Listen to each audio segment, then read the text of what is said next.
evening, everyone. I'd like to call this meeting of the Half Moon Bay City Council on March the 7th, 2023 to order. May I have a roll call, please? Councilmember Brownstone. Here. Councilmember Reddick. Here. Vice Mayor Jimenez. Here. Mayor Penrose. Here. You have a quorum. Thank you to everyone here tonight and joining us via Zoom. This is our first in-person council meeting in 3 years. It's good to see everyone's faces. We have some great things on the agenda tonight, but before we get to those, I wanted to mention some housekeeping things. We are conducting a hybrid meeting, so while the council and staff is here, the public, members of the public, are joining us via Zoom, some of them. When we get to the public forum and public comment on business items, we will take both in-person speakers and any speakers on Zoom. We have translation available in both locations as well from Victor Hernandez and Nicholas Laskovich.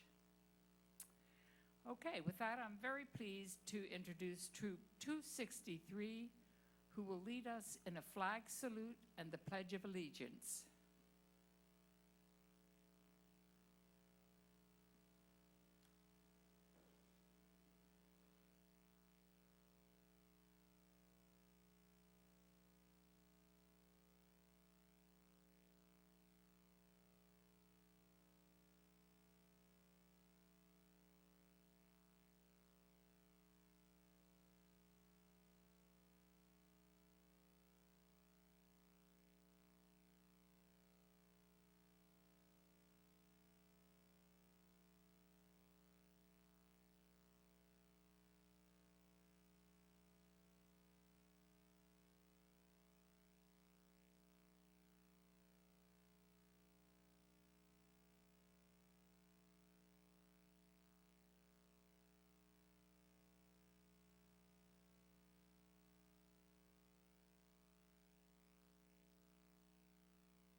Thank you, and I bet you each and every one of you have all of those qualities in your backpack. May I have a motion to approve the agenda, please?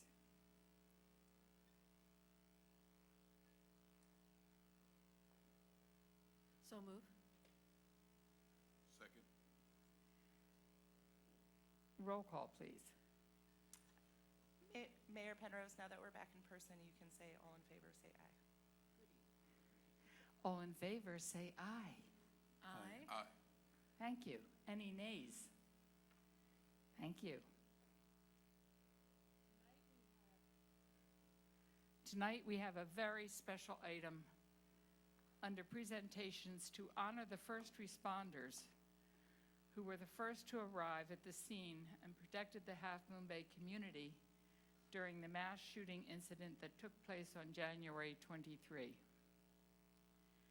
This unimaginable event has left an indelible mark on our close-knit coastside community. And our first responders are to thank for ensuring it was limited to 8 victims.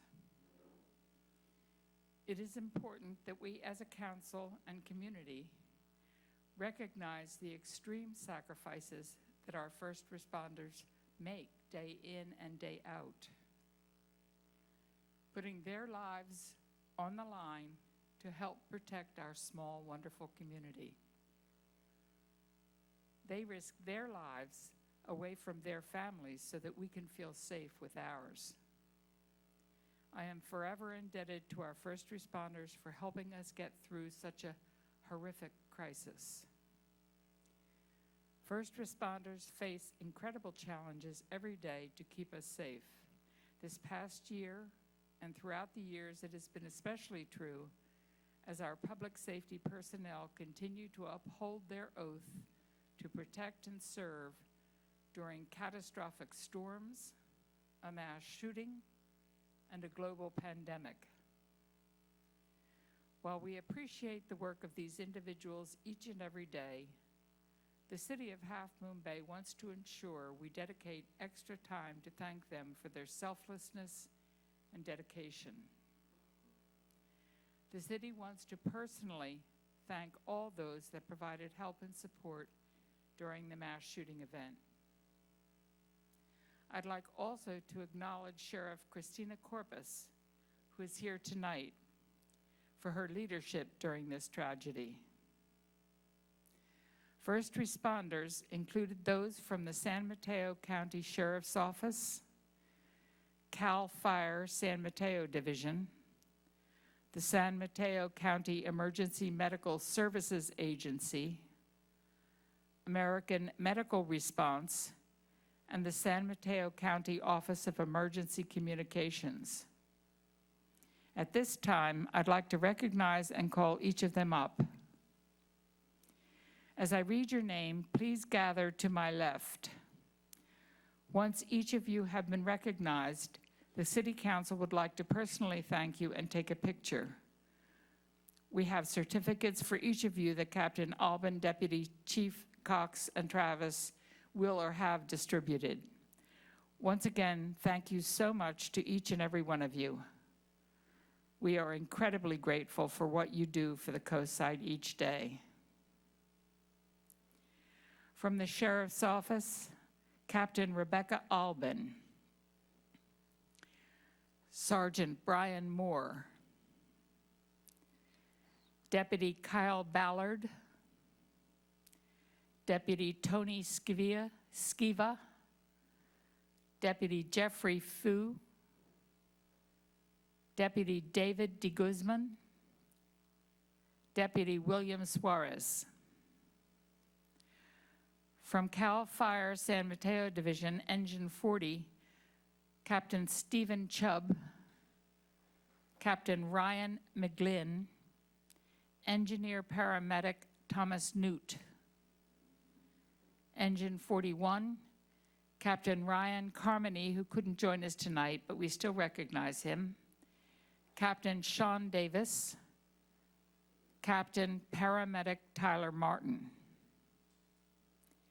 Truck 17, Captain Paramedic Bab, he also couldn't join us, but we'd like to recognize him. Engineer Adam Hull, Engineer Dan Nelson, Engineer Jessica Ellis. And additionally, Captain Paramedic William Pickard, Division Chief Gary Silva, Deputy Chief Jonathan Cox, Battalion Chief Brian Pottinger, Battalion Chief Ryan West, Volunteer Fire Captain Greg Hosfeld, Volunteer Fire Chief Roger Pimentel. From San Mateo County Emergency Medical Services and American Medical Response, Chad Henry, Paramedic EMS System Operations Manager. Rob Bruhard, Paramedic Regional Director, American Medical Response. Brian Warren, Paramedic, EMS Field Supervisor, American Medical Response. Philip Kaulave, Paramedic, American Medical Response. John Politich, Paramedic, American Medical Response. Lee Whitsitt, EMT, American Medical Response. And from the San Mateo County Office of Emergency Communications, Jennifer Altman, Primary Sheriff's Dispatcher. Veronica Robles, backup police dispatcher. Rachel Olson, backup police dispatcher. Vicky Guisi, backup police dispatcher and police call taker for the Rice trucking call. And Elena Roca, backup fire dispatcher. Now please join us as we applaud and recognize this wonderful group of public servants.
We'd like to invite all the first responders here tonight to join with the photo, please, if you would. And that would include any of the leadership, our sheriff, others. Please join in the photo. We know you play an important role every day with them as well.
Okay, we are back in session.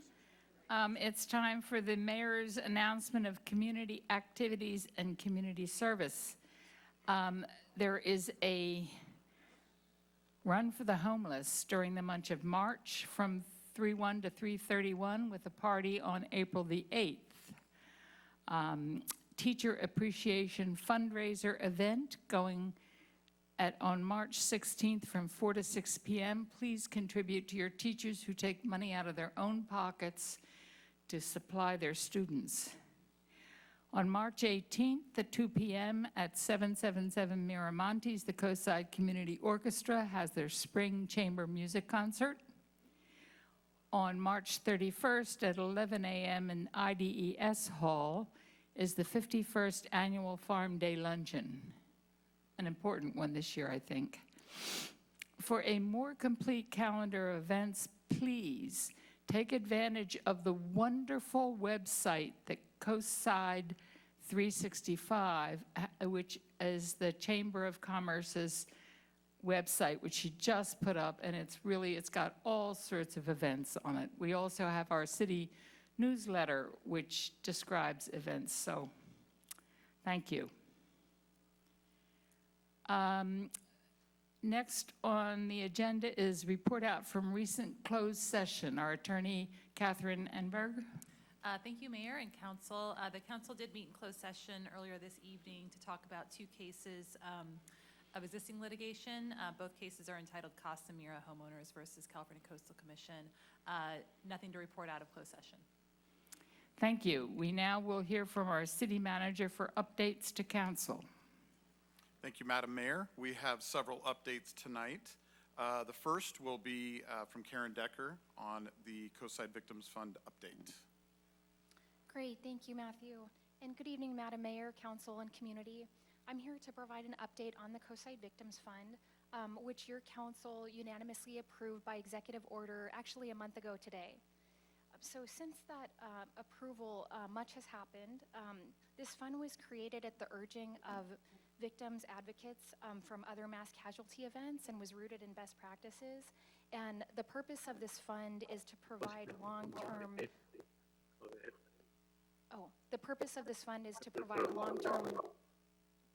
support. Oh.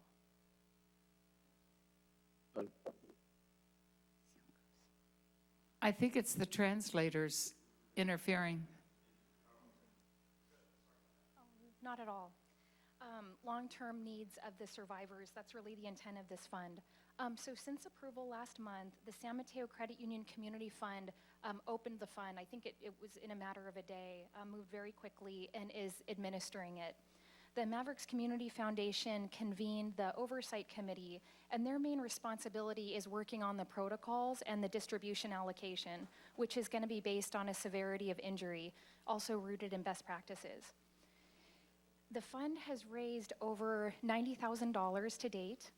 $50,000 out of that 90 was donated from the Chan Zuckerberg Initiative, or CZI. CZI has shown up for the Coastside before.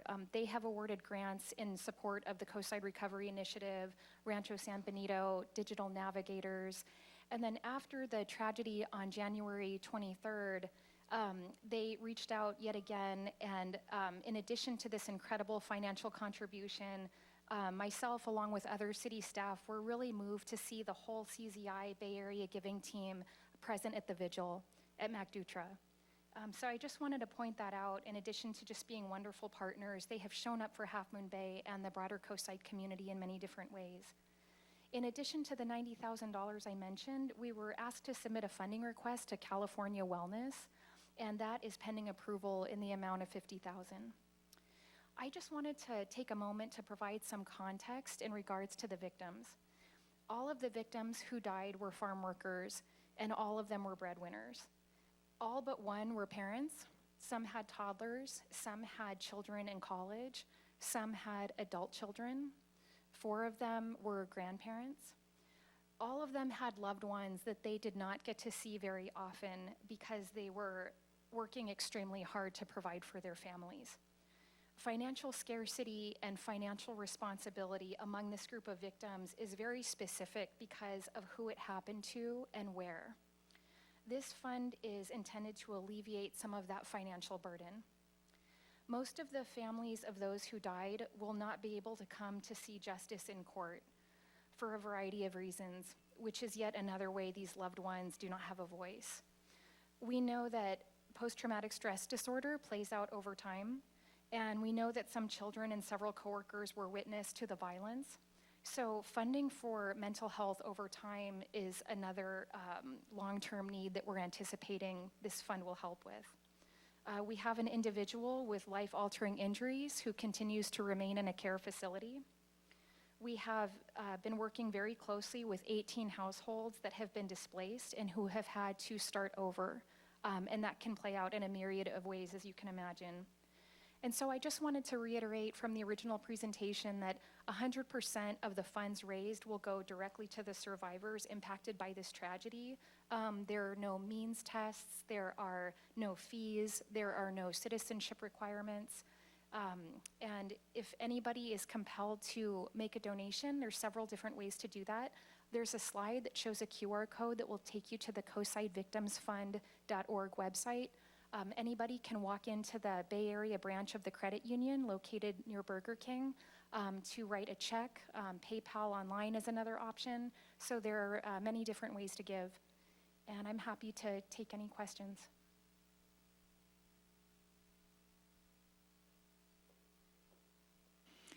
Karen, thank you. That was a very good presentation, and especially liked hearing you talk about the long-term effects of the mass shooting and how it is going to take years for some people to recover, if they do recover. Thank you.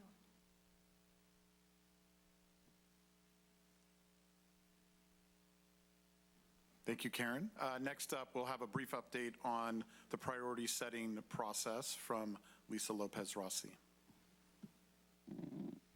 Good evening, Mayor and council members. I wanted to give you a brief update, not only on the priority setting session, but also what the results were from the listening sessions. We are working on the report for the final thoughts that came from the community, but we are very fortunate to have 105 attendees participate in this year's listening sessions, which that actually is the largest number in the listening sessions since we started them. We had one virtual and two in person, and people even came out on a Sunday and got drenched in rain to participate and meet with the council members. Unfortunately, our priority setting session, which was scheduled for tomorrow, has been postponed. We are currently looking for a new date, and as soon as we have that date, we will put the date on our website and of course send out in our e-newsletter. We'd also like to remind people that we do still have the online survey so that people who are interested in leaving their comments for us can actually access that on our website as well. Thank you. Thank you, Lisa. Leave this one. Thank you, Lisa. I'll be providing the next update, and it's somewhat related to that item. As most people here know, the city of Half Moon Bay is located wholly within the coastal zone, and so we pay really close attention to the California Coastal Commission's work. The commission holds multi-day meetings once a month, and their meeting venue rotates throughout various districts in the coastal zone. This month's meeting for March will take place Wednesday and Thursday of this week, and it will actually be held in the North Central District, which is part of our coastal zone. From time to time, the city is also an applicant to the Coastal Commission, which happens to be the case for tomorrow's meeting. Tomorrow, the mayor and city staff will be on hand at the Oceano Hotel in Princeton to welcome the commissioners. And later in their agenda, the city's short-term vacation rental ordinance will be reconsidered. It was last agendized on the Coastal Commission's October meeting and continued to allow more time for Coastal Commission and city staff to work out some details. We are very pleased with the progress made and will be speaking to that matter, and we hope the Commission will reconsider a brief portion of that item. So the information is on the screen. The public is welcome to attend. If you're interested in viewing it online, you just go to their website, coastal.ca.gov, and there will be a link there. If you wish to speak to the Commission You have to sign up by 8:30 a.m. tomorrow. So once the meeting has started, it'll be too late to sign up. So I encourage anybody who wants to speak with the commission to do so, to be there early so that they can get registered. Thank you. Our next item is storm recovery with John Dowdy. Hi, thank you, Mayor, Council. Nice to see you in person. So, I wanted to first remind the community that the deadline is fast approaching for submittal for private claims for the storm recovery efforts. So if you've got damage, you had losses, March 16th is the deadline to file online for that, and the link is above with that. So that is next week. So please file if you have not done so. The next item involves an emerging issue this week, which was related to the recent mountain lion sightings in the Poplar Wave Crest area. The Sheriff's Office, Captain Albin and I met with members of CDFG, California Department of Fish and Game today. Had a great conversation. We found that two of their wardens who represent San Mateo County are local residents. One very local near the area of Poplar Street even. So it's good to know that they're close by. We can say this, that both CDFG is very aware of what's going on. The Sheriff's Office, obviously, is extremely aware. We will be working with various property owners, including Coastside Land Trust, Peninsula Open Space Trust, and obviously city properties to look at putting in some temporary signage, just to alert people that there have been sightings of a mountain lion in the area. We will most likely look at, in some locations, looking at some permanent signage that's, I would say, akin to kind of the issues we have at Poplar for riptides and things of that nature, that give some basic outlines. So we'll have to work on where those more permanent signs might be and see if this continues to evolve. What I can say is that the mountain lions have lived here for a long time and have probably been here at least as long as any of you or I have been around. And one of the things that CDFG really spoke to is the fact is that with the technology changes, the Ring cameras and other wireless cameras, the critter cameras, there's a lot more sightings that are occurring around, not necessarily more lions around, but that is a factor. Take in social media. But that doesn't mean that there isn't something out there. There is a mountain lion out there. So by nature, we've been told, and their biologist was there with them in their group, that they are not aggressive to humans by nature. But everyone should be aware and vigilant that are out and about.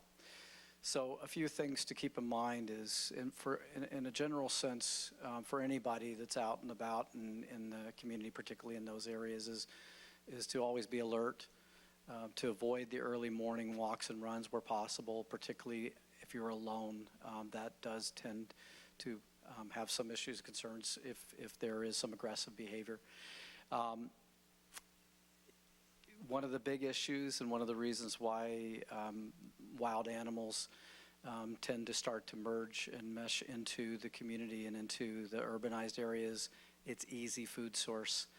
And if we don't take care of our garbage, we don't clean up after ourselves, both in the public and the private spaces, then more raccoons, more possums, a little bit of everything else, all the things, particularly that the mountain lion may not be digging in your trash, but they are eating the things that do dig and eat your trash.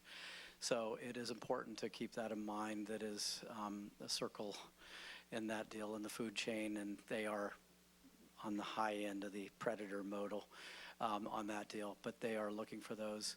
Also be smart in terms of your own domestic animals and cats and dogs, particularly if you're in those areas. And this cat is probably moving anywhere from Kelly Avenue down and all the way down to perhaps well, who knows, but certainly to the south. If you're having a direct encounter, the experts say do not run. That will only bring them out and toward you. Make loud noises, a big issue with that deal. They don't like loud noises, and they're going to deal with that. Pick up your small children, your dogs. I guess if you're walking your cat as well. And unlike some of the signs that I saw, the biologist said do look them in the eyes, because they don't like their what they think might be their next meal, looking at them in the eyes, because they've lost the element of surprise. So that's something I've seen the signs that say don't look them in the eyes. The biologist today said look them in the eyes. And here, if you have a very, very direct contact, certainly call 911 and or CDFW dispatch, and there's a number here, and we'll look at making this information available more readily to that point. If you see them and the cat roaming around, don't call them. There's nothing really, unless there's a concern that they are acting strangely or aggressively. But that's the best we can give at this point. And again, we're going to continue to look at working on posting some temporary signage, keep folks informed, and work through that. The school district is working through their arrangements. And the last thing I will say is that the biologists and their staff have said that these mountain lions do not typically go into areas where there are large numbers of people. It's particularly loud children, but loud adults, loud whatever. So they really did not have any significant concerns about Smithfield, for example, in the Little League activities. They did not really see a significant concern and issue with regard to Hatch Elementary. But again, we'll leave those decisions about how they address those things at Hatch. And I think Captain Albin will talk to the superintendent about some ideas and thoughts that come around with that. So that's, in a nutshell, what we learned today and what we will continue to work toward in terms of protecting the public.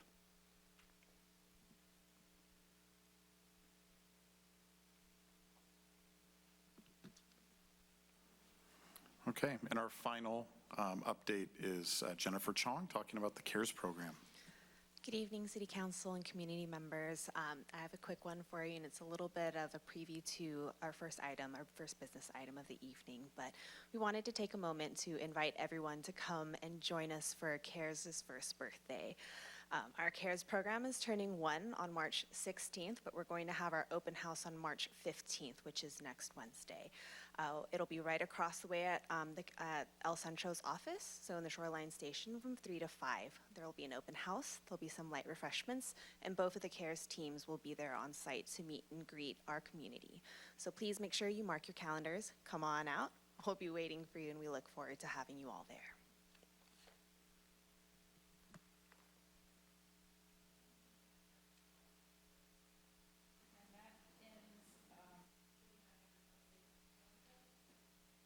We will move on to public forum. If there is anyone from the public that would like to speak to an item on the closed agenda and not on the regular agenda, please fill out a card and take it to the dais up here. Tonight we've got two cards so far. The first is from Martin Avaya from Pacific Coast TV. Martin. Good evening, Madam Mayor and Honorable Council. Marty Anaya with the Pacific Coast Television. Didn't realize it was going to be such an impactful evening tonight, but we did know there was going to be some changes. It's just good to see all your smiling faces, and wanted to tell you, in addition to working on getting the hybrid working and getting that up and running to serve more folks, we want to thank you, first of all, for your support of Pacific Coast TV. The City of Pacifica, as you know, you joined with the city and the county in supporting us to stay in our home so that we do have a studio on Crespi Drive in Pacifica. This year marks our 45th anniversary as a nonprofit. A little bit older than that as a station. We're about almost a little over 53 years old. But as a 501c3, it's our 45th year anniversary. We're the oldest community media center in the nation. You can applaud for that, it's okay. However, not antiquated. As you will see, we're having an open house on the 15th. That's right, not tax day. The April the 15th, which is not tax day. I have it on good authority that if that's the day you were planning to get your taxes done, don't worry about it. You can come and join us. It's April 15th from 1 to 5, 580 Crespi Drive, and we'll be showing off the studio and also how you can participate and how we can get more Half Moon Bay and Coastside community members to participate, whether it be distance, remote, in the studio, or with some of the things that we can do right here in this facility. So please do join us. It's April the 15th. We would love to have you all. I'd love to see staff there. I know Karen had recently come out and took a look around with some possible synergies that we could do for some future projects, but I got to tell you, it is absolutely phenomenal, and I can't wait to host you on the 15th and have you come down. 1 to 5 p.m., that is a Saturday. Do appreciate it. It's PacificCoast.tv if you want to tell a friend. Thank you so much. Thank you, Martin. Next up is John Ullum.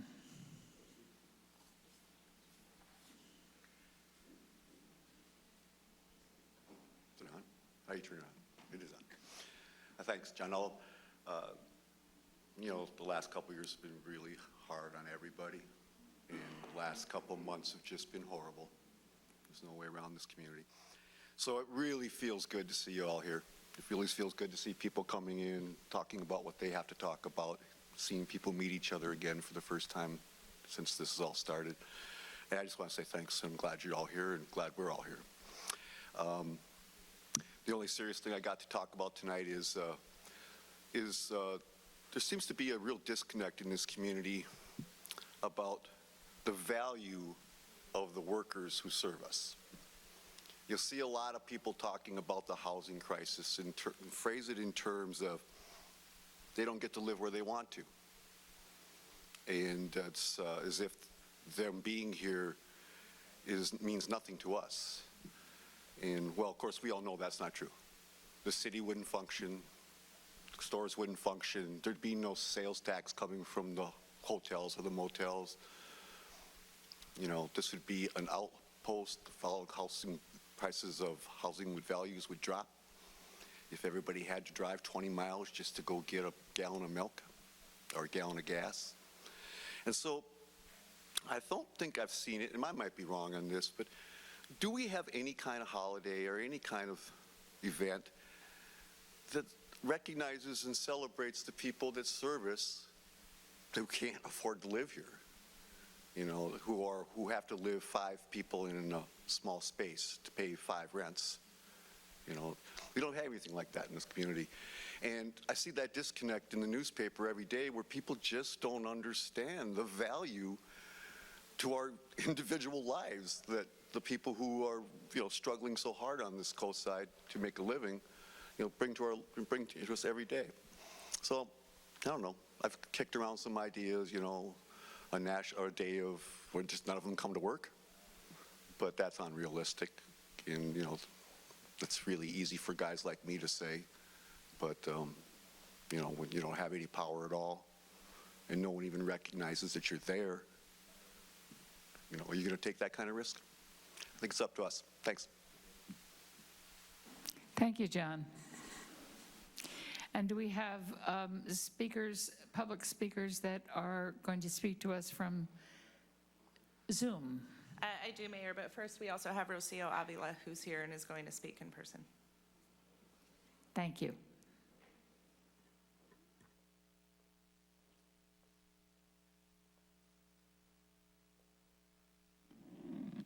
Buenas noches, miembros del público. Y personas que han estado aquí acompañándonos esta noche. Mi preocupación, saben que siempre van a ser las viviendas asequibles. Y pienso que me van a seguir aquí viendo muchas veces porque voy a estar abogando siempre. And I know that you'll always see me here because I'm Quiero preguntar si escuché la otra vez en Zoom, si han hecho ya el grupo que hicieron para enfocarse solamente en las viviendas. So I heard over Zoom that you guys were going to create this group or whatever, and I want to know if that's been done in regard to housing. No sé si ya lo han formado, han encontrado las personas correctas que están enfocando para que este proyecto sea más acelerado, más pronto. So don't know if you've gotten those people together to form this group, so that way this could be accelerated more. Tal vez a lo mejor ya se cansan de siempre estar escuchando lo mismo y lo mismo, pero como ahora el Señor que estuvo aquí ahora hablando. So I know you guys are probably tired of hearing this over and over and over, but just like the man that was just talking here, Él está reconociendo, o no sé si yo así lo entendí, también el trabajo de las personas que hacemos, los trabajos duros y las condiciones en las que vivimos. he's also recognizing, the people that do all of the hard work and the conditions that they live in. At least that's how I understood it. Las condiciones que no son buenas para nuestras familias, no son buenas para nuestra salud y mucho menos para nuestra salud emocional. Conditions that aren't good for our emotional state, for our family, or for ourselves.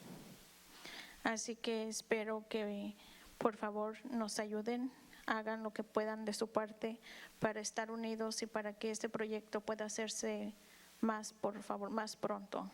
Muchas gracias. So we ask for the support for all of us, and we ask you to please move this a little faster.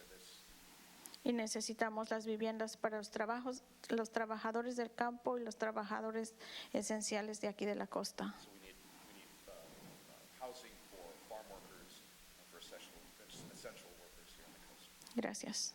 Thank you.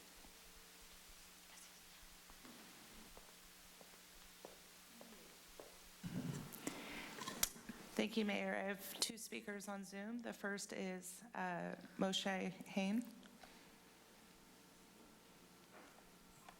There we go. Hopefully you can hear me by now. I am Rabbi Moshe Hain, the spiritual leader of the Coastside Jewish community, chaplain of Half Moon Bay Oddfellows, and a member of Coastside Faith in Action and other local organizations and coalitions. I'm here to add my voice to the many others who have been calling for more affordable housing. You've heard testimonials and appeals, but I'm appealing not only to reasonable minds, but to your moral conscience. Affordable housing is not the most profitable action you can take, nor the most popular, which is why it will require more from you than other decisions you've had to make, such as moral courage. And so I ask you to take action to protect farm workers and essential workers from displacement, preserve existing low-income housing, and develop much-needed low-income housing. We cannot fail our local farm workers and essential workers after the recent months when we have pledged to do more. Thank you. Thank you, Rabbi. Next speaker is Joanne Rokoski. I'm a member of Coastside Faith in Action and the Unitarian Universalist Coastside community, and I thank you for the opportunity to make a public comment this evening. I'm moved by what Rabbi Moshe just said, and will be very brief with my comment to you this evening because I cannot possibly improve on his plea. So my purpose is simply this: for the Half Moon Bay City Council to put affordable housing at the top of its priority list.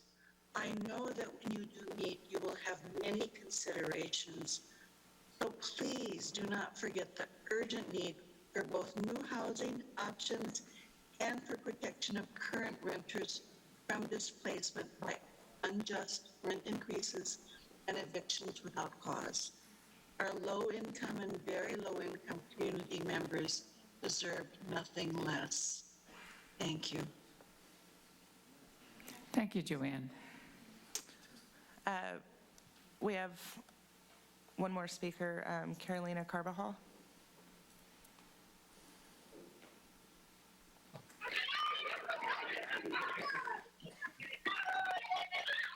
¿Me puede escuchar? Buena. ¿Me escucha?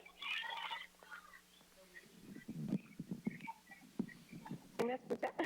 Adelante. Ok. Muy buenas noches, señores del concilio. Good evening.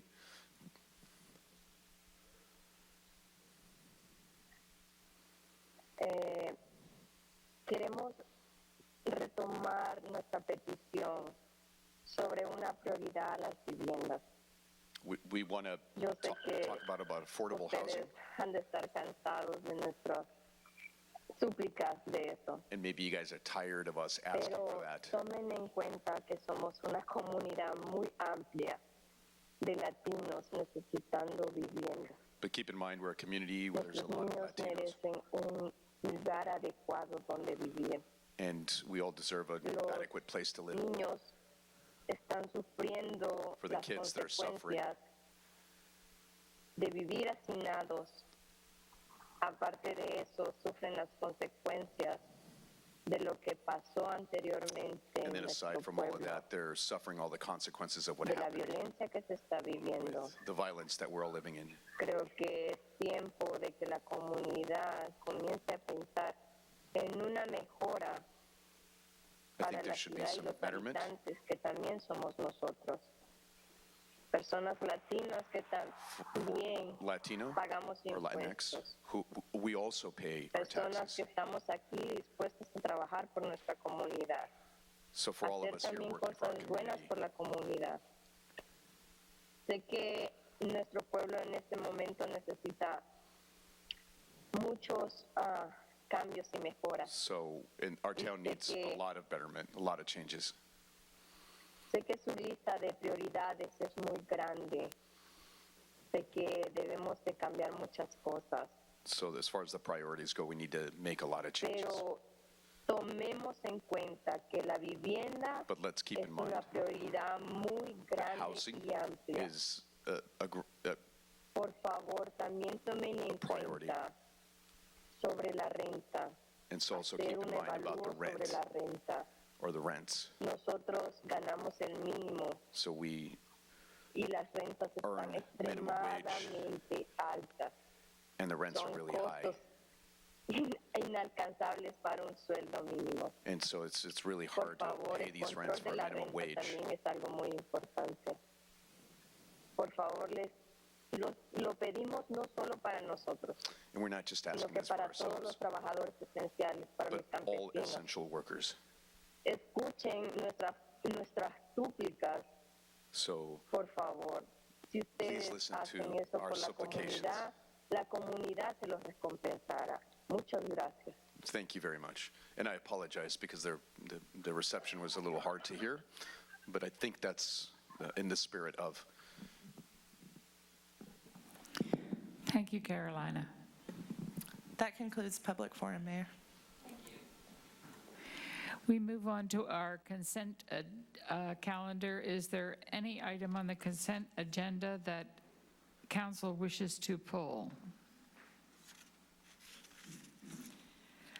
I'll entertain a motion then.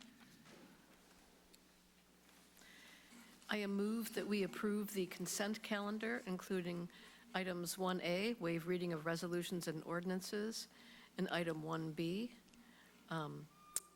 confirm receipt of the Housing Element Annual Progress Report. Second. May I have a roll call, please?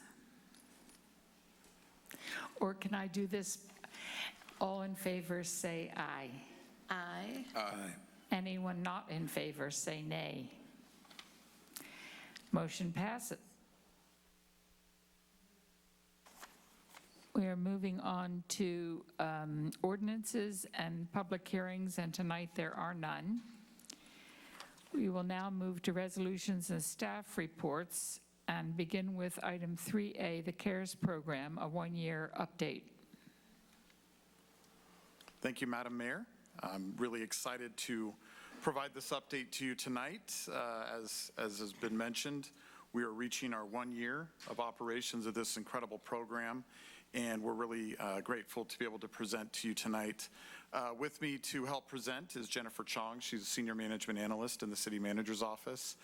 And Jeff Essex, who is the Executive Director of El Centro de Libertad, who's our community partner in this project, unfortunately is sick, and he tried his best. He canceled everything today, but it wasn't enough, and he was not able to join us. He's got that deep baritone voice that everybody likes to listen to, and unfortunately you're stuck with mine tonight. So I'll do my best to fill in for Jeff. We'll provide just a little bit of background on the program, and we'll talk a little bit about what's ahead for it. So to begin, I just want to remind everybody the history of this program and how we got here. You know, when you think back to the summer of 2020, there was a lot going on in this country. There was a widespread social justice movement focused on law enforcement reforms, and it really had a strong foothold here in Half Moon Bay because of course, the killing of Yanira Serrano Garcia in 2014, and then in May of 2020, Sandra Harmon. Both were women facing mental health crisis and were killed in response to a 911 call.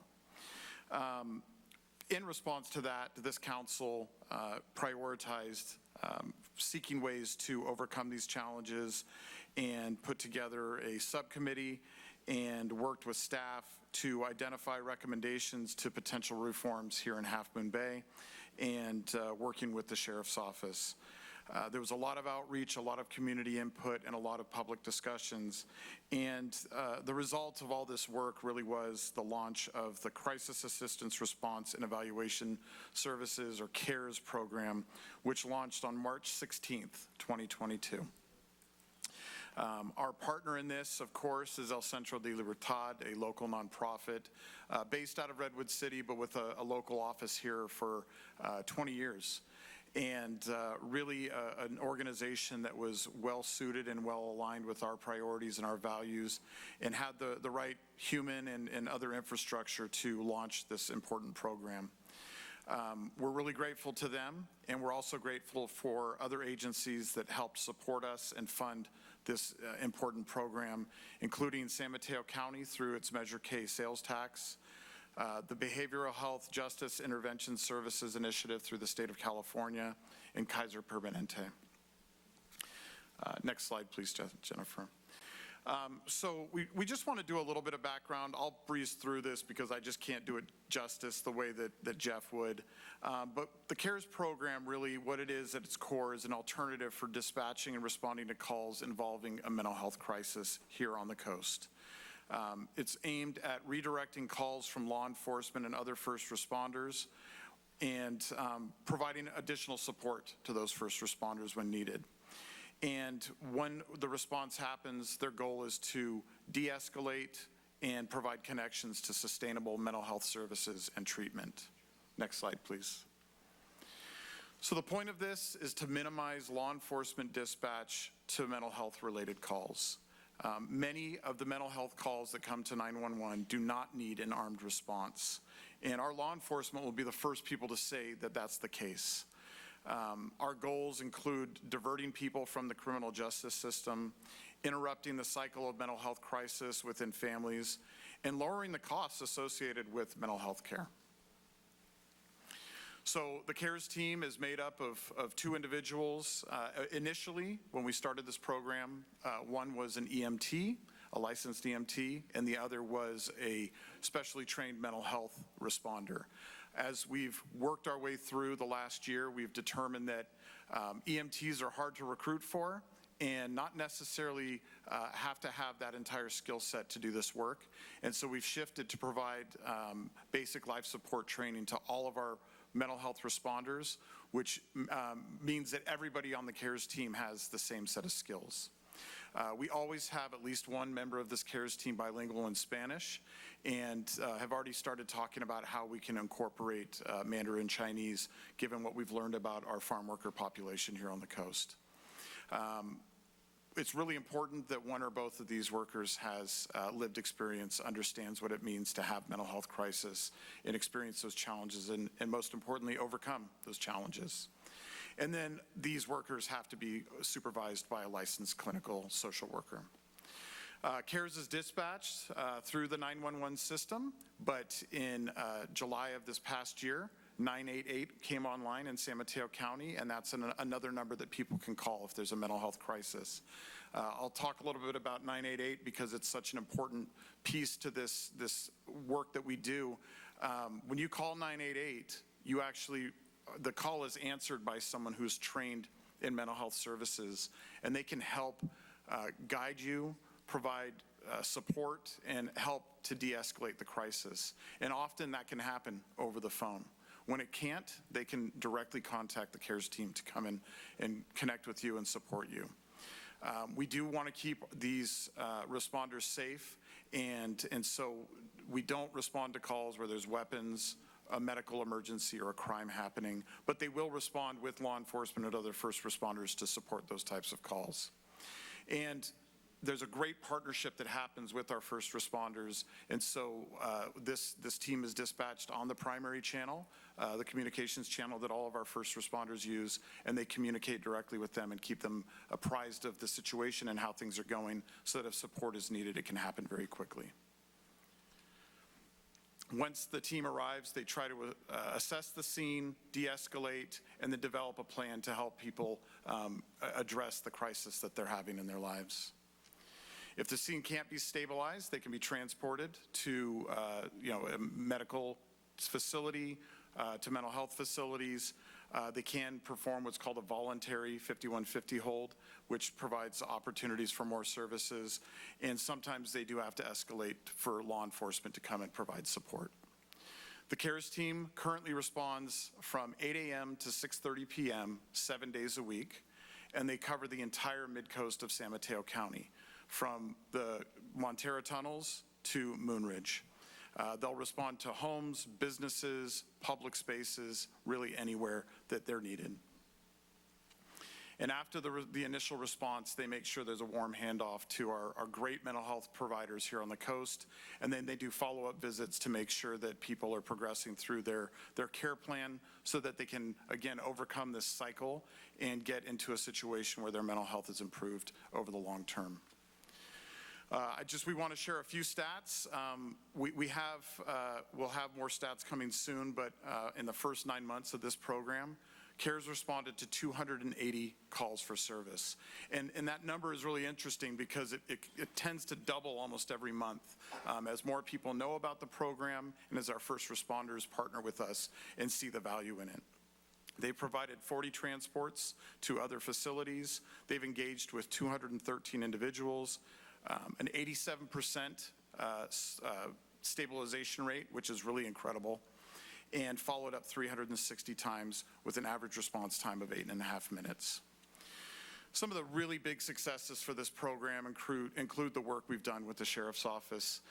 When we started preparing to do this program, there were people that told us that law enforcement would feel threatened, they wouldn't want us out there, they wouldn't want our cooperation, and that is further from the truth of the reality of it.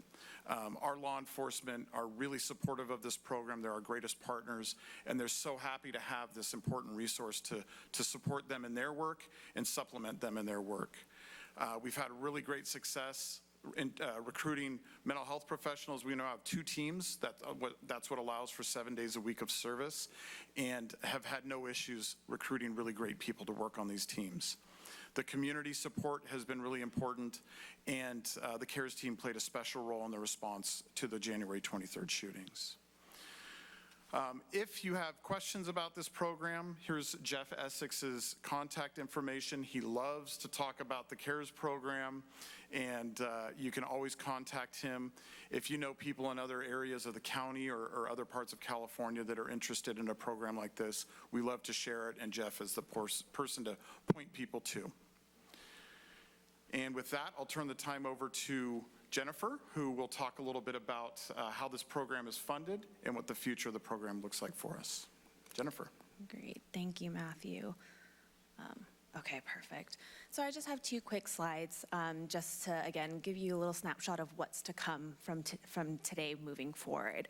Matthew alluded that one of our funders for this program is Kaiser, and they provided a $25,000 grant to allow us to do some program evaluation on what was a pilot program when we started. And so through that funding opportunity, we were able to bring on applied survey research to go through all the data that CARES has been collecting over the last 9 months, soon to be 10, 11, something like that.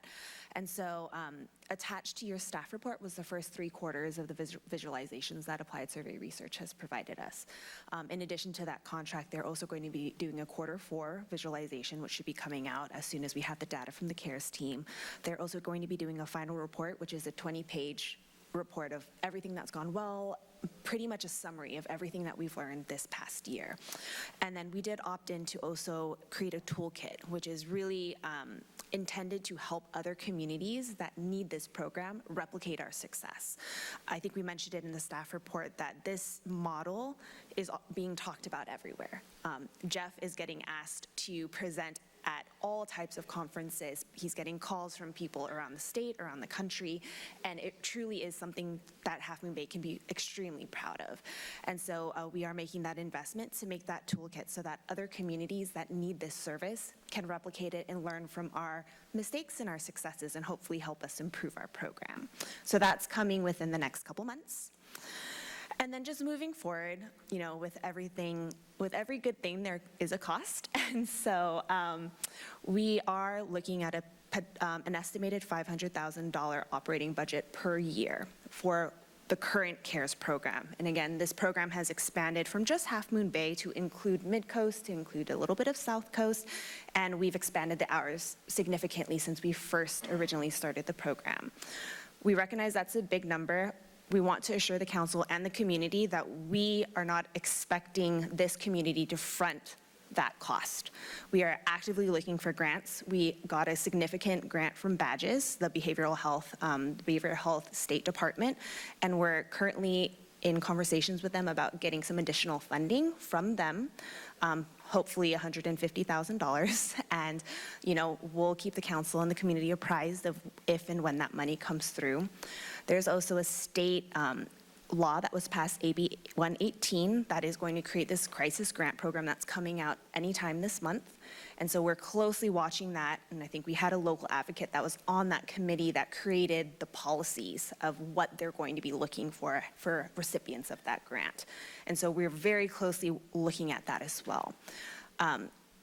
If we're successful in being able to get both of those grants, there might not be any additional money that's needed from us or from our community partners or from the county. That being said, it's competitive, and so we're gonna go for it, we're gonna give it our best shot, and we're going to continue to have conversations with our community partners about other opportunities that are out there that we might not know about that can help us continue to fund this program moving forward. And then there's always the county. Whatever is left over, our intention is to go to the county and ask them to help split some of that cost. And so that's kind of just a snapshot of what our plans are moving forward. The program is funded through June of this year. And so we have a little bit of time, and hopefully that crisis grant comes through very quickly. That will get us through the end of this year. Happy to take questions from council. Sure, and I'll just maybe just wrap up. At a conference earlier in 2022, Jeff and I were presenting, and this conference is on the other side of the country, but there were folks from a city in the Bay Area region, and one of the representatives from that city couldn't believe what we were doing. They had spent almost $2 million studying how to launch a program like this, long before we even thought about a program like this. And as we work with the other agencies in the state that are part of the grant program, as they're trying to get their programs off the ground, we moved so quickly, and this has been such a success. And I think it's really a testament to this council and its leadership and its willingness to take risks and not shy away from big issues. We're a small city, but that doesn't mean we can't do big things. It's also a testament to our community and our partnerships that we've built over the years. because I listed some of the partners, but every nonprofit agency on the coast has been involved in this process, lots of community advocates, and then we cannot say enough about El Centro de Libertad. They're a small nonprofit. This program was a huge risk for them, but they knew it was the right thing to do, and they knew that they could do it. And we're just grateful for the trust from the community, the trust from the council, and to be able to offer such an important service. Hundreds of people have been infected by this program already, and I think we're just starting to scratch the surface. So thank you for your support and for the community's support. And we're happy to take any questions. And actually, Council. if I could just remind folks one more time, just in case anyone's tuning in now that missed our city manager's update, you all just heard, what a fantastic program you have here in your community.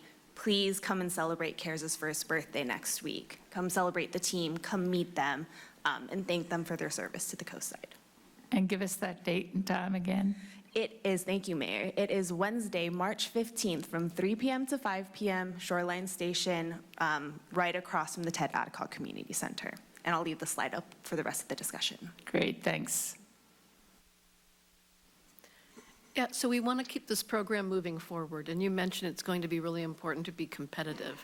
So I'm guessing, it would be good for us to, have some skin in the game and, have some amount of money in the budget as our, local match to make ourselves more competitive for grants. So I'm guessing that's something you'll be bringing back and as part of the budget process? Yeah, I think with badges, the grant we've already gotten and we've submitted for, they have not asked for a local match. The crisis program, which is part of AB 118 that Jennifer talked about, we're not sure what that program is going to look like. It was created through a state law a couple of years ago, and they're rolling out the grant program for the first time this year.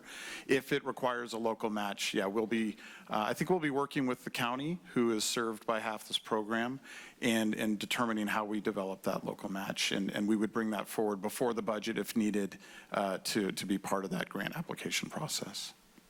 Yeah, and maybe have, support letters if possible from like Kaiser, our existing grant funders, and providing them with the, the data we have from the pilot program, the pilot evaluation. I think this is really important for the community, so we shouldn't leave any stone unturned.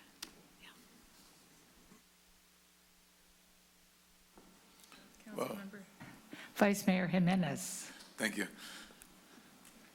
Do we have any information on some of the phone calls that they receive? As far as the types of calls that they've gotten? Yes. We do, and I think Jennifer's got a list of some of those.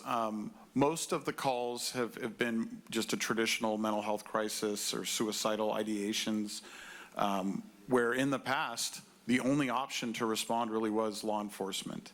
And law enforcement will be the first to say they don't want to respond to those calls. Their presence can escalate those situations. And so it's been really great to have our team there. They've also responded to other types of things, civil standbys. If a person's being evicted, normally the sheriff's office responds to those. We've actually been able to use the CARES team for that. We call them our Swiss Army knives because they're willing to do anything, and they do anything. Do you have other call types that you had on the list? No, actually, at that time of the call times. Yeah, I'm yeah, sorry. yeah, I'm yeah. sorry. So going back in the program, as we launched the program, data is a really important way to make decisions. And we looked at call data for the last couple of years here in Half Moon Bay from 911, and it told us swing shift.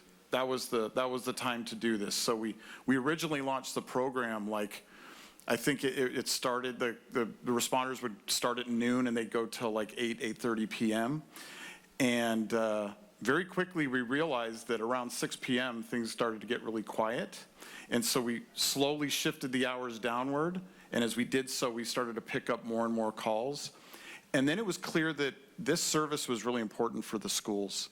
To be able to have a resource other than law enforcement when there's issues with students that are having mental health crisis. And so when we got the full grant funding and could really expand the program, the data was there, the community was supporting it, and we moved to the daytime hours. And as far as we can tell in the work we're doing with the sheriff's office, we're not missing a lot of calls by ending the shift at 6:30 p.m. So, and every community is different. I've met with folks from other communities with similar programs, and they're much busier late at night. Half Moon Bay goes to sleep at about 6 o'clock, apparently. That answer your question? Okay. I have one clarifying question. On your slides, you have a box, call types, and there's something called I'm guessing that's mental health. I'm assuming that means it's not suicidal, but can you explain that a little bit better?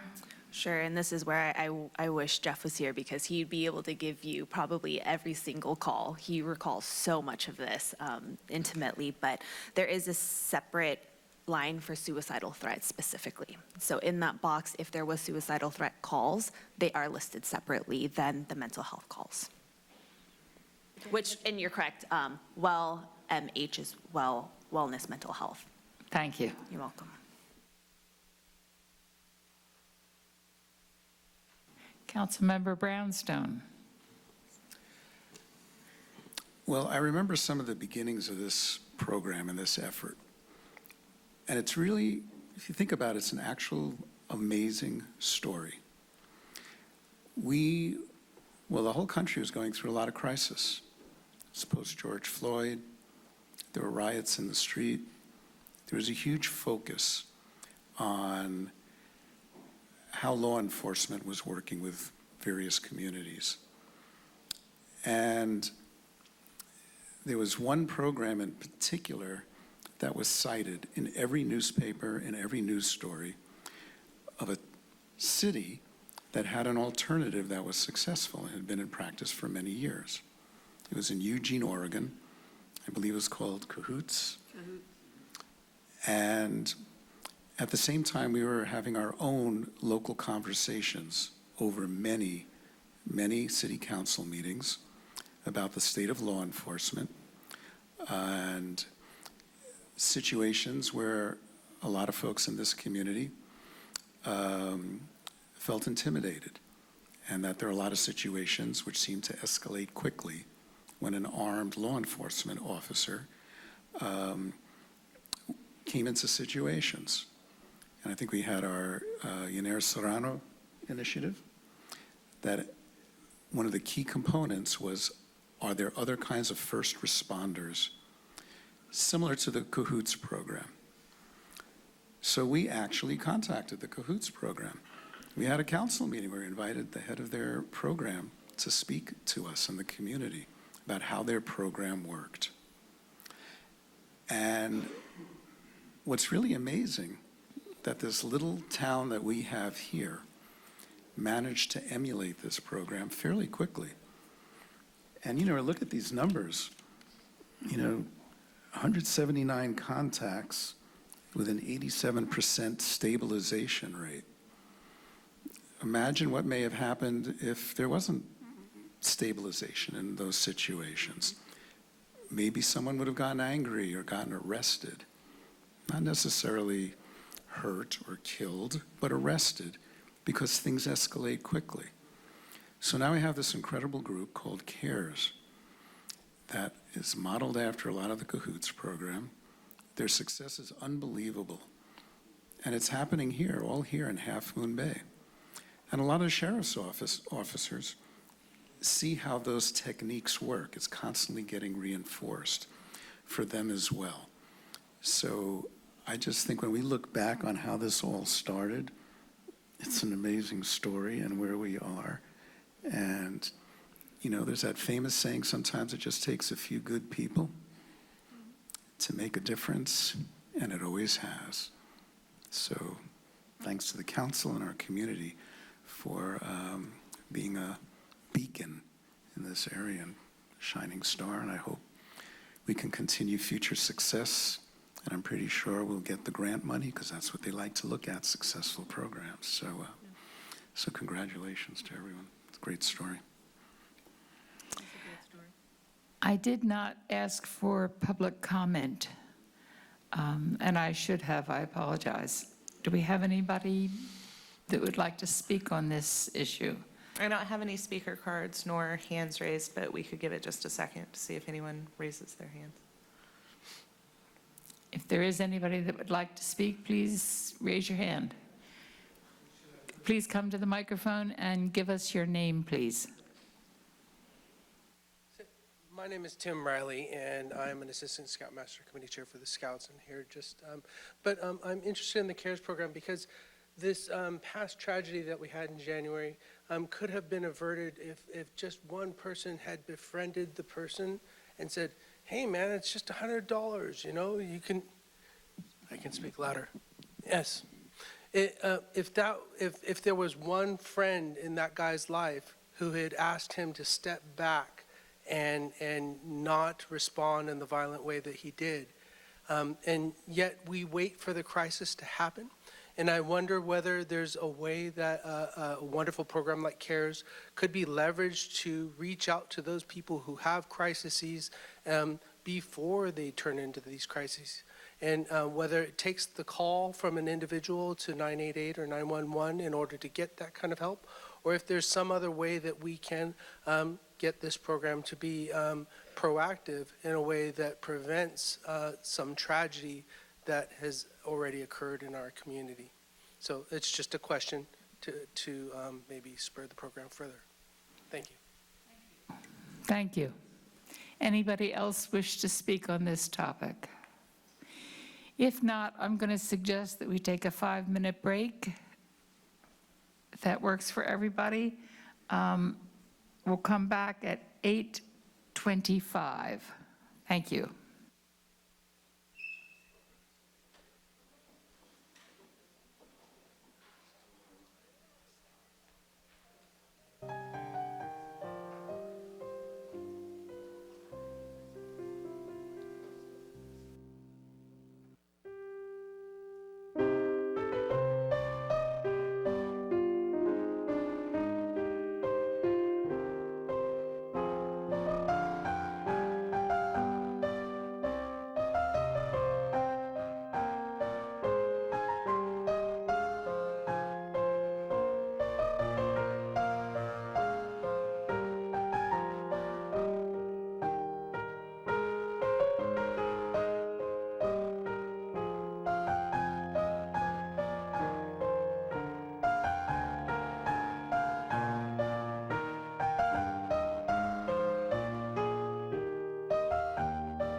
Try it again.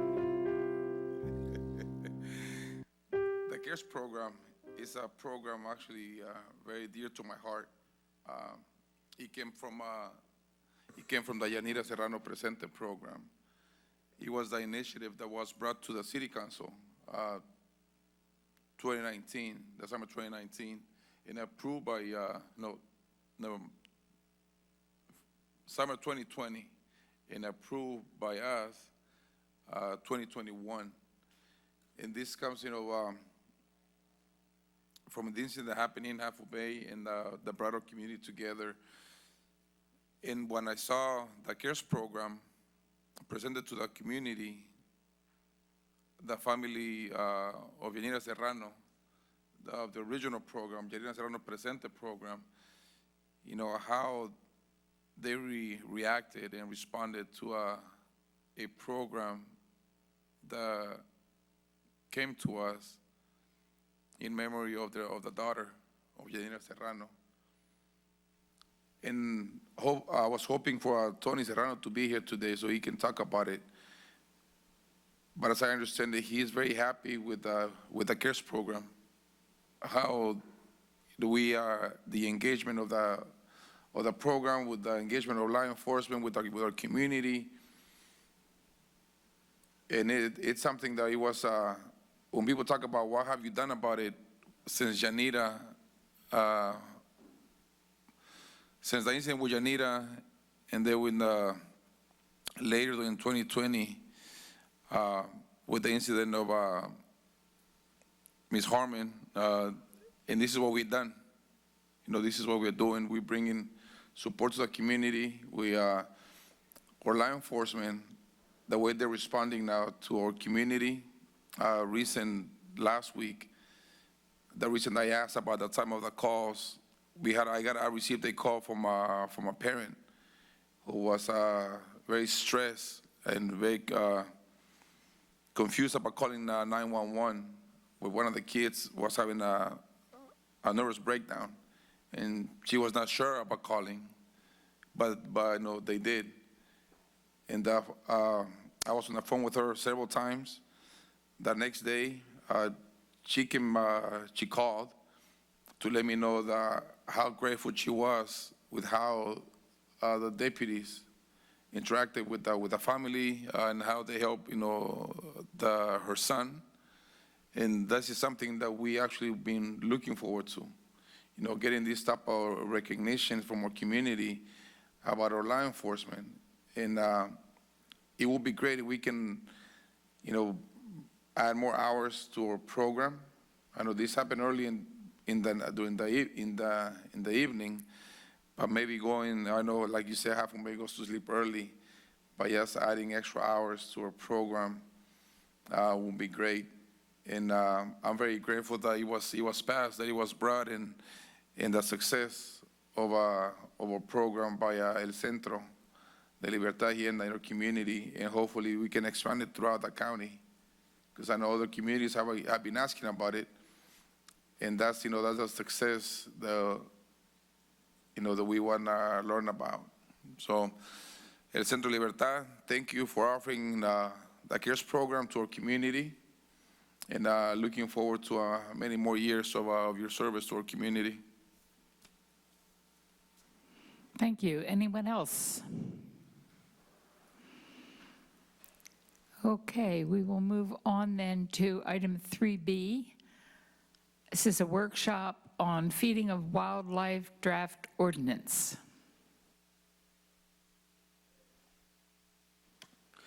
Got to get back into the habit of it all. Thank you, Mayor, council members, community. John Dowdy. Pleased to be back with you to talk about this subject. As you recall, I'm sure, we talked about this in September and October of last year. It seems like an eternity ago at this point.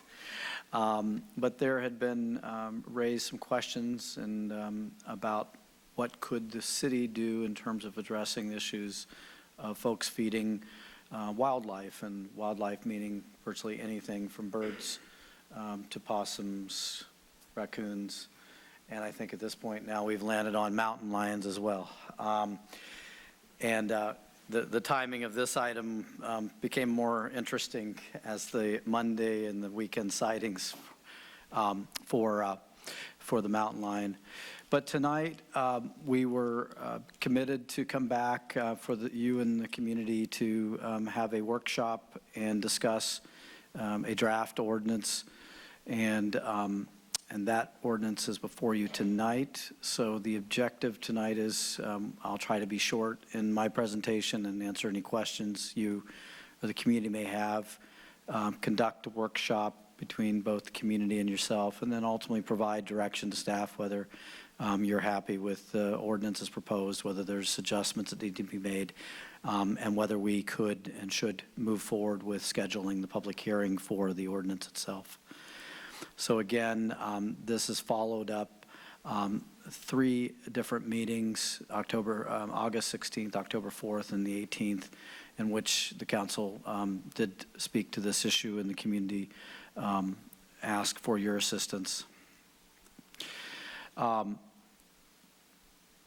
Basically, when we made those presentations, and then also we had the Humane Society of the Peninsula came, the basic concepts were that feeding of wildlife does in fact result in harassment of wildlife, which is in direct violation of state laws and regulations. It also leads to problems and issues with behavior an aggressive behavior toward humans and frankly other animals as well. And it does start to modify the growth carrying capacity and modifies just the environment and of those wildlife populations. And I think it was pointed out from some of the residents speaking in prior meetings of the fact that there was at least a belief that the raven population had significantly grown. Whether that's true or not, certainly there is a large raven population who are competing with other birds of prey out there, and that can cause and create some problems and issues with that. And ultimately, the feeding of wildlife can and is probably leading to some negative impacts on animals, people, and the environment. So that's the basis, kind of in the findings that led you, I think, to the decision of asking staff to research and to come back with this document. So overall, the ordinance that we have in draft form brought to you was the end result of looking at many different ordinances and many different approaches to this issue. I will be open that this one is very, very similar to the Fort Bragg, City of Fort Bragg ordinance. I probably looked at 15 or so different ordinances throughout the state trying to figure out what seemed to make the most sense, and that was the one for me that seemed to make the most sense in terms of being linked to and consistent with what we were trying to achieve, or at least what staff understood. And so again, the ordinance itself in an overview is basically trying to stop folks and deem it illegal to and detrimental to feed the wildlife, and basically that means anything other than domesticated animals, and the wildlife is defined, and that's pretty inclusive there in terms of everything other than domesticated wildlife. It establishes basically some standards for particularly for the feeding of birds on private properties with feeders, and not creating problems and issues with bringing other wildlife into vermin and other wildlife into those areas, and ultimately addressing the issue of enforcement. Staff has spoken to Captain Albin. We've spoken in terms of code enforcement perspectives. We've talked through and worked with our city attorney and feel that what's proposed here is the best that we can get, which just to basically deal with it as an infraction and a public nuisance.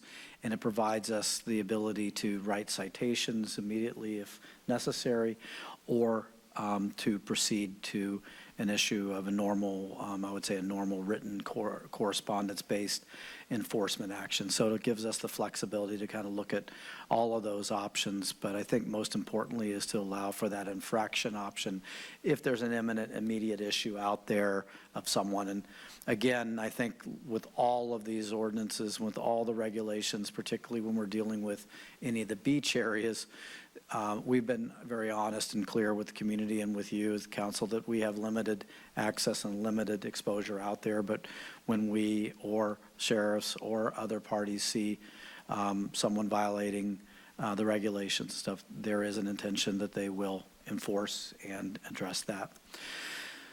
So I don't really, I assume that folks have had a chance to look at this. I don't think I really need to go through in detail of this. This is more of those specific issues and was really here to allow if there were any questions specifically about language that was recommended. But again, this says don't feed the wildlife and don't create a problem and a nuisance on your own property if you are feeding the birds.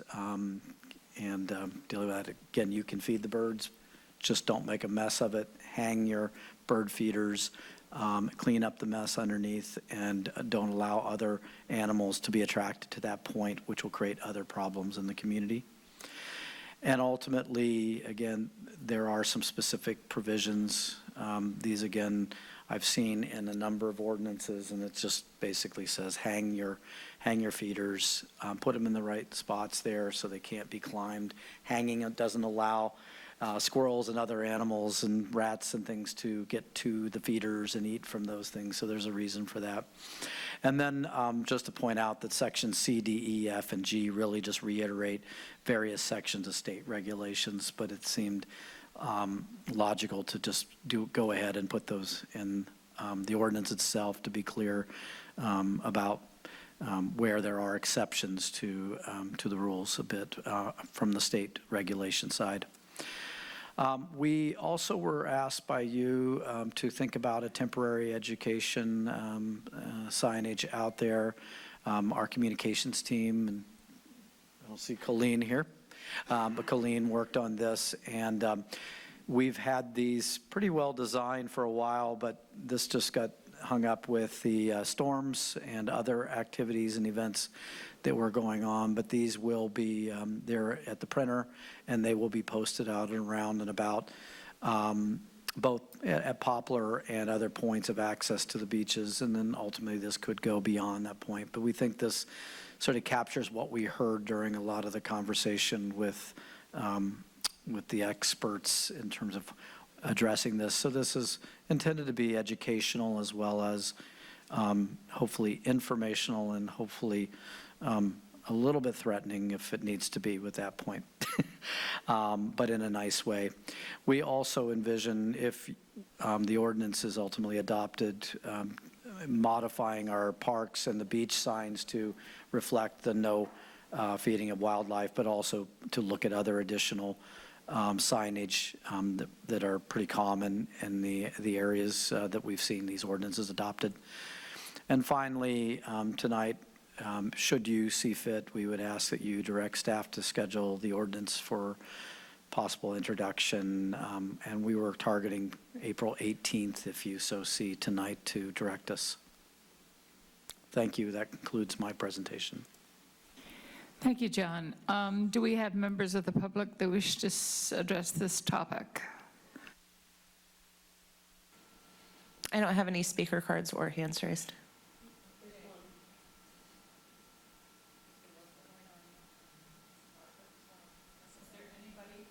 Is there any member of the public that would like to speak on this topic?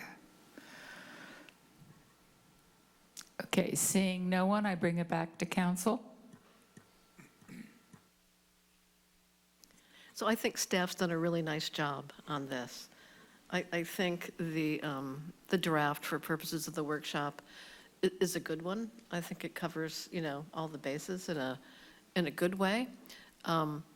I think we need to make clear too that there's also a public health issue here.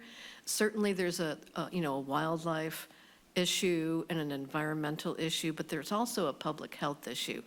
And, we've seen it with COVID, about how COVID mutated based on interactions between wildlife and humans in China, and many viruses start that way, whether it's bats or rats or whatever the wild animal is. That's where a lot of, disease mutates and evolves and increases its, transmissibility.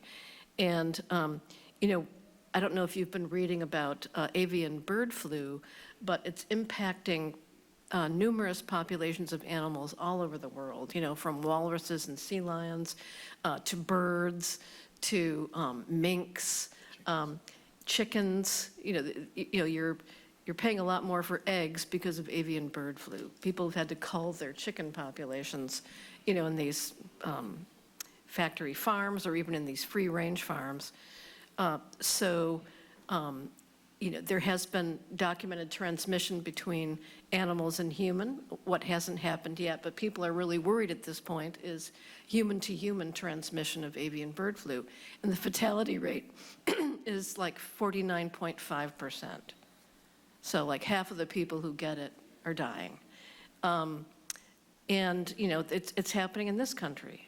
So I think, when we make a decision to, well, first of all, we made, some bad land use decisions, pushing human populations into the, the wildland interface. That's bad enough, but now that we're here, we have to be very careful about that pebble that we toss into, the stream and watch the ripples move out, because, we exist in a web of relationships. It's all about ecology. Your relationship with animals, animals' relationship with their environment and other animals, and it just takes like one action to tip the balance, in another direction. So we have to be very careful in our interactions with wildlife.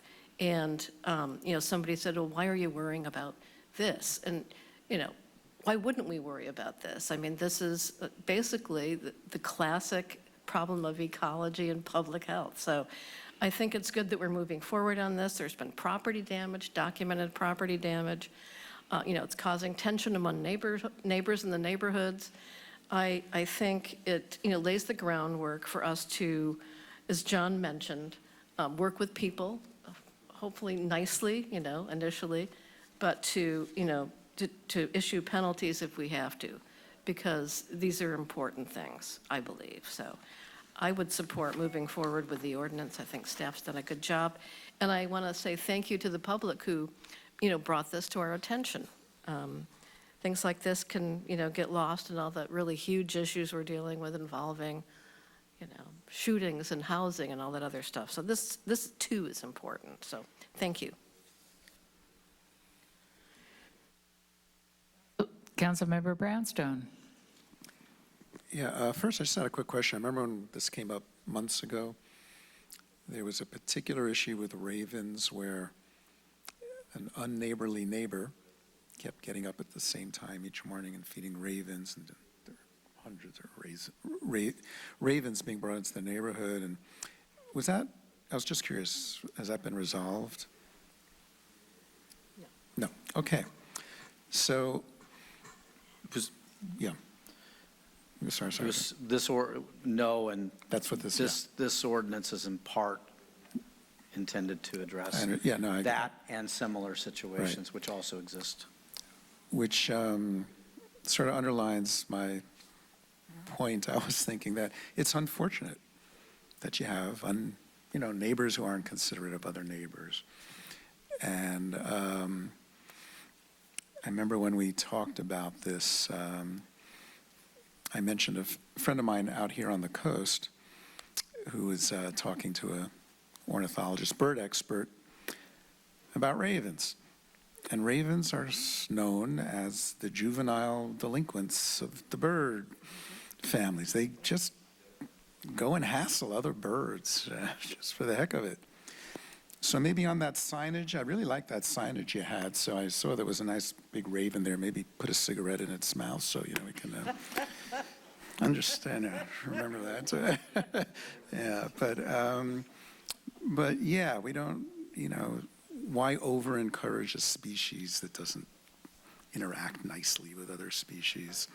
And yeah, again, we just ask for good neighbor behavior generally, and if sometimes we have to, get an ordinance out there to, to make sure everybody's treating each other kindly.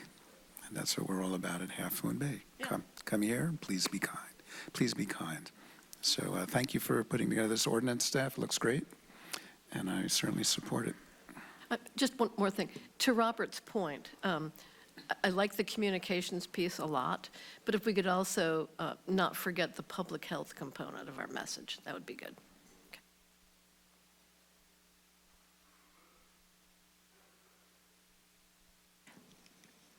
Is Margaret here? I see her hand raised on the... She's on Zoom. Do you want to take her public comment now? Sure. Okay. Margaret, go ahead. Good evening, everyone. Thank you for allowing me to speak tonight. I just wanted to say thank you to John and staff and Matthew.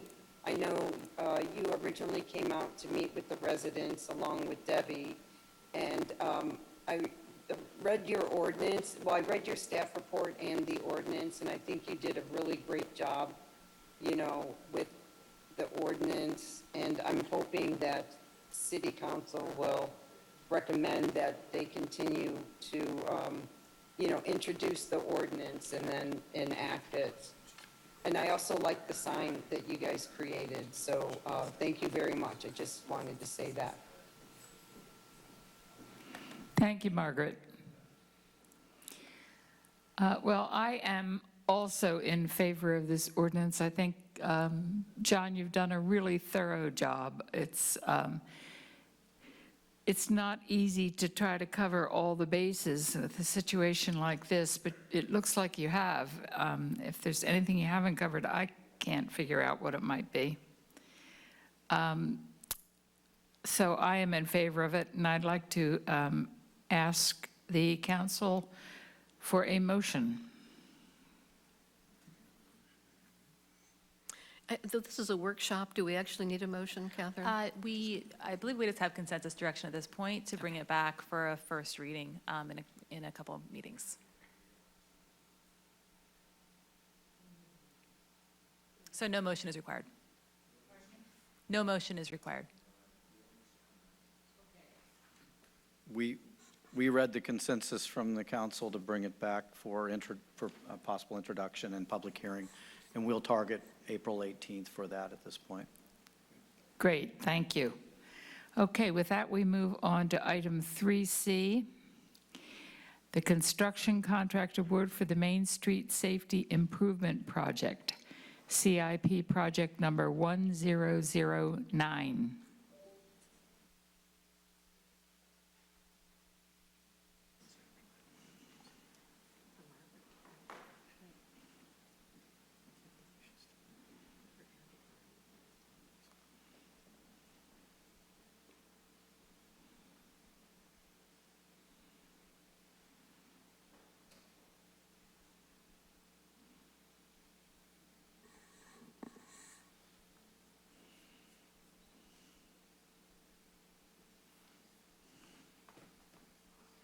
We got some help coming, Maz.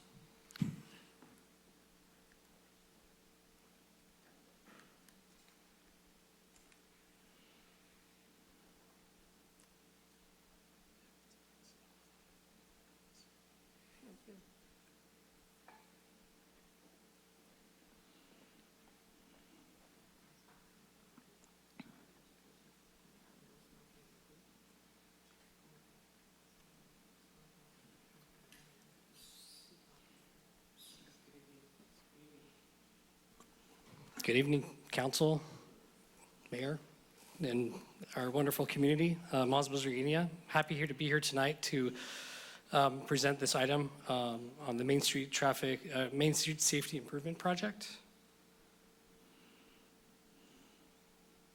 Oops. Sorry about that. It should be there. My apologies.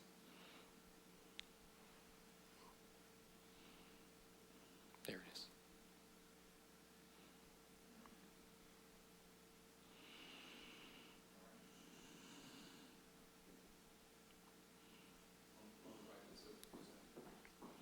is. Why am I not seeing it?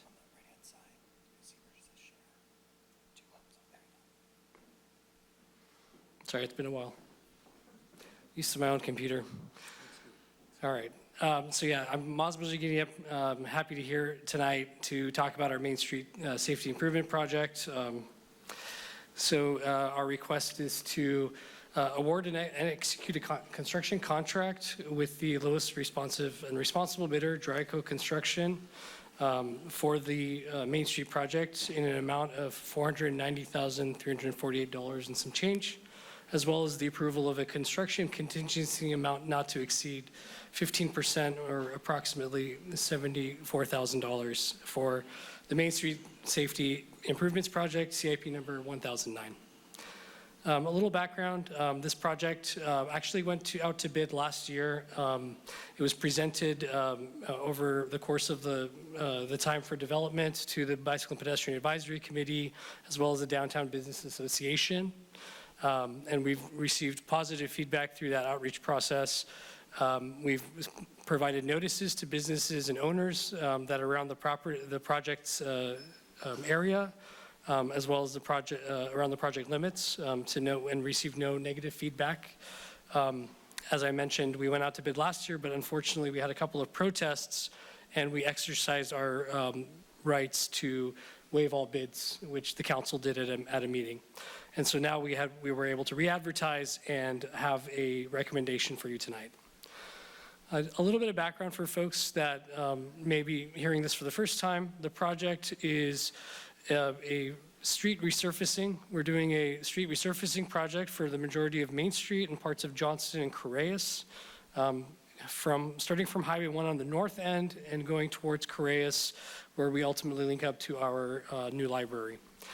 The project it consists of installation of Class 3 bike routes along the majority of the route, including Corrales and Johnston Street and portions of Main Street, and then expansion of the Class 2 bike facility from Stone Pine all the way to 92, and then continuing on Main, refreshing the existing Class 2 that takes us all the way to Highway 1 on the north end. And we also have some high contrast crosswalks that are going to be redone within the downtown corridor, as well as some parking reconfiguration and some directional signs for public parking. So we received 2 bids at the end of February. Our engineer's estimate was $466,000. Dryco was the lowest responsive bidder at $490,348, and American Asphalt was the second lowest.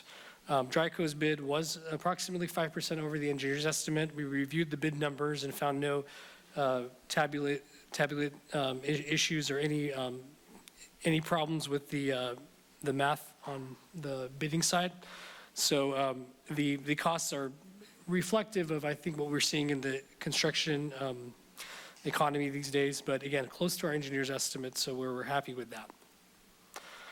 So again, our recommendation is to accept the 2 responsive bids and authorize the manager to award the contract and approval of the contingency. And that is the end of my staff presentation. Happy to take any questions. Do we have any public comment? No public comments, Mayor. I have a question. Could you explain for the public what a Class 2 and a Class 3 bicycle lane are? Absolutely, happy to do so. So there's 4 different classes of bike lanes or bike routes. The Class 2 that I'm referring to is a striped bike lane that's generally on the shoulder of a travel section of roadway. Class 3 is considered a bike route. What that is in certain streets, with reduced right-of-way, the bikes will be sharing the road with the vehicles. So that's what the Class 3 would be. And those are generally used for the low-volume roads and low-speed roads that we are proposing for this project. There's 2 other classes that I didn't discuss, but if anybody wants to come to our Bicycle and Pedestrian Advisory Committee meetings, I'm happy to talk more about that at those meetings. Thank you. Council, questions? I just think it's a great project, and I'm glad to see we've got a reasonable bid here, and we can move forward.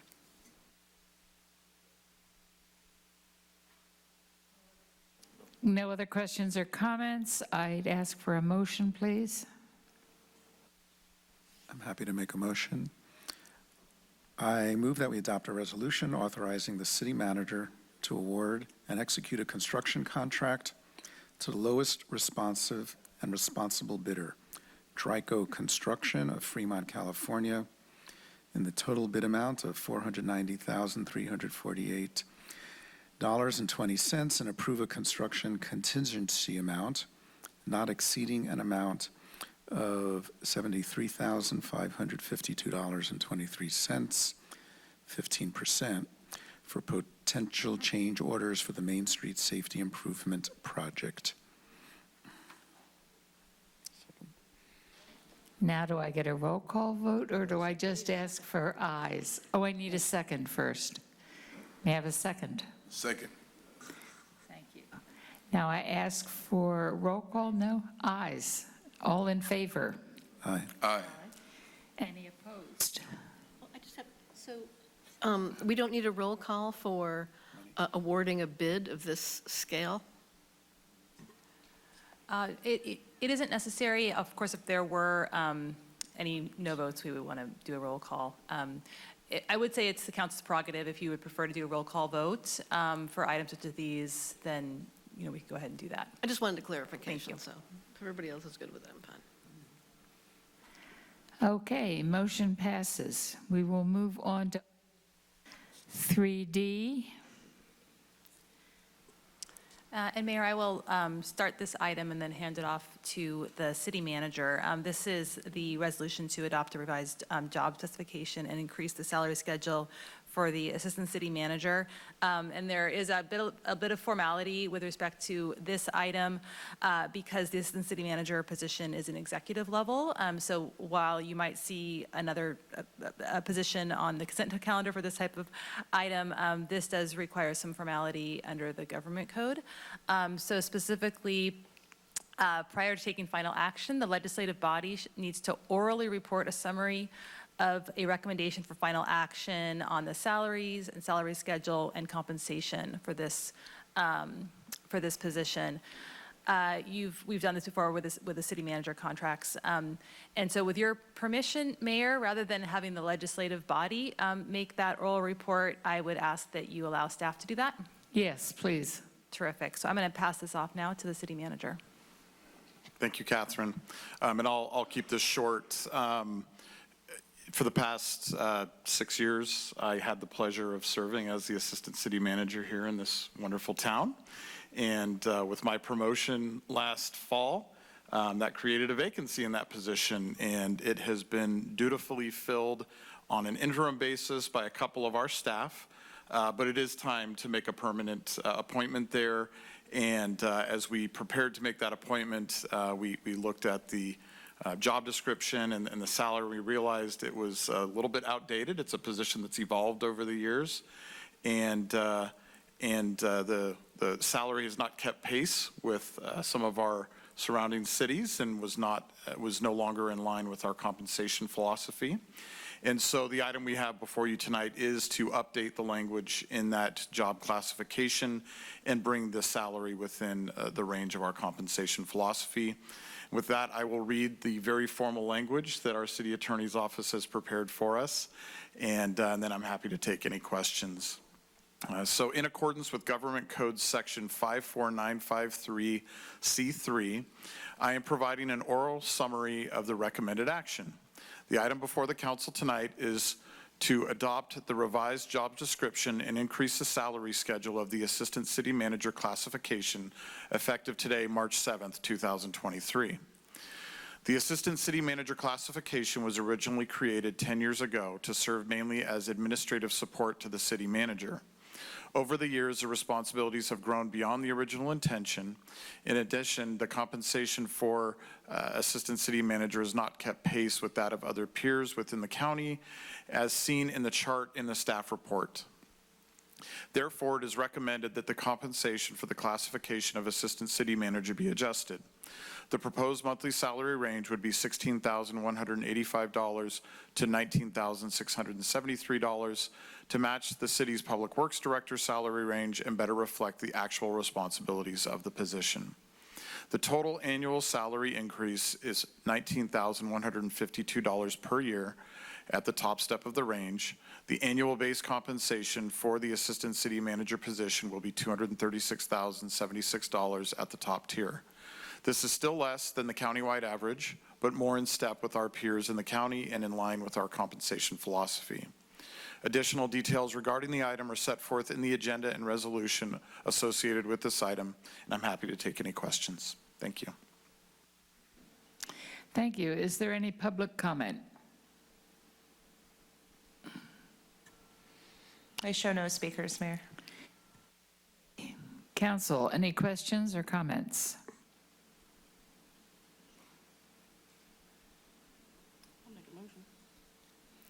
May I have a motion? I move that we adopt a resolution to adopt the revised job description and increase the salary schedule for the assistant city manager classification. Second. All in favor? Aye. Aye. Aye. Motion passes.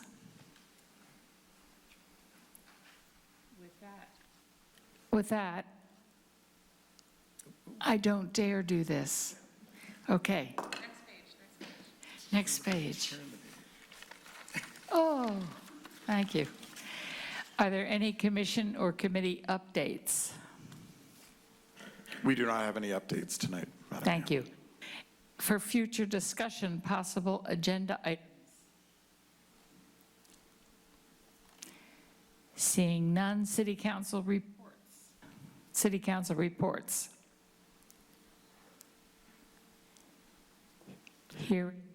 Hearing none. Madam Mayor, can I just Yes. delay for one more minute? I'll be brief. As you know, this is our first in-person city council meeting in almost exactly 3 years. I was looking at the history, and our last in-person meeting was the second meeting in March in 2020, where we declared an emergency and everything shut down for 3 weeks. And then it just kept going and going and going. It's been a lot of work to prepare for tonight. We've all gotten very comfortable and pretty proficient at using Zoom for our meetings, and it still will have a place in the work that we do and keep us efficient and effective in the work that we do. But we're back in person now, and I just want to recognize staff for their preparations to make tonight possible. We know that it's important for the community to be able to participate, and it was kind of an all hands on deck the last couple weeks to get ready for this. I especially want to recognize our Public Works team who made modifications to the dais. We now have an ADA compliant dais, which is exciting. The work of our IT staff, not only did we have to get back to what we were doing before and make sure our technology was keeping up, but adding this dynamic of hybrid participation with the community, it was an undertaking as well. And I especially want to recognize our city clerk, Jessica Blair, and her team, who have put in a lot of hours the last couple weeks to make sure that tonight went well. And there's a few things we're going to work out. You know, you always learn something when you do something for the first time. We'll work those out, and we're looking forward to many more well-run meetings. We're appreciative to our interpreter staff that join us here live and in person, and the service that they provide to our community. And of course, to you council members for working with us to get ready for tonight. So I didn't want to leave that on the table tonight. Thank you very much.